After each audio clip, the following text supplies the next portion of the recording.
تو سرکار دو عالم صلی اللہ علیہ وسلم پہ جب یہ آیت نازل ہوئی، الم نشرح لک صدرک ووضعنا عنک وزرک الذی انقض ظہرک ورفعنا لک ذکرک، کہ ہم نے آپ کے ذکر کو آپ کی خاطر بلند فرما دیا۔ تو حضرت جبرائیل امین آئے تو حضور صلی اللہ علیہ وسلم نے پوچھا کہ ما ھذا الرفع یا جبرائیل، اے جبرائیل یہ ورفعنا کے رفع سے کیا مراد ہے؟ تو قال جبرائیل، حضرت جبرائیل امین نے عرض کیا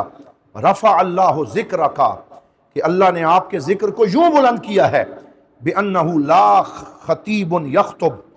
ولا مؤذن یؤذن ولا متشہد یتشہد، کہ اے میرے حبیب اللہ فرماتا ہے کوئی خطیب خطبہ دے گا، کوئی مؤذن اذان دے گا، کوئی شہادت کا کلمہ پڑھنے والا کلمہ شہادت پڑھے گا، تو جب وہ کہے گا اشہد ان لا الہ الا اللہ تو ساتھ اسے کہنا پڑے گا اشہد ان محمد رسول اللہ، اور اللہ کی نام کے ساتھ آپ کے نام کو بلند کرنا پڑے گا۔ لا یتم ایمان العبد الا اذا نطق الشہادتین، کسی بندے کا ایمان اس وقت تک مکمل نہیں ہوگا جب تک کہ وہ شہادتین نہ بولے، اور شہادتین میں سے ایک گواہی اللہ کی توحید کی ہے اور دوسری گواہی ہمارے نبی کی رسالت کی ہے۔ تو یہ ورفعنا لک ذکرک کا مفہوم ہے کہ قرانا اسمک باسمہ،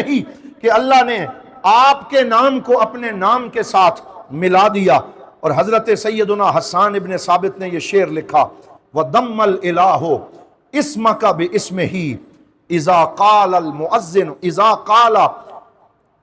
الْمُؤَذِّنُ أَشْهَدُ، فرمایا کہ اللہ تعالیٰ نے آپ کے نام کو اپنے نام کے ساتھ ملا دیا ہے کہ 5 وقت جب مؤذن اذان دیتا ہے تو پورے روئے زمین پہ جہاں اللہ کی توحید بلند ہوتی ہے وہاں ہمارے نبی کی رسالت بھی سر بلند ہوتی۔ تو یہ شان ہمارے نبی کو بخشی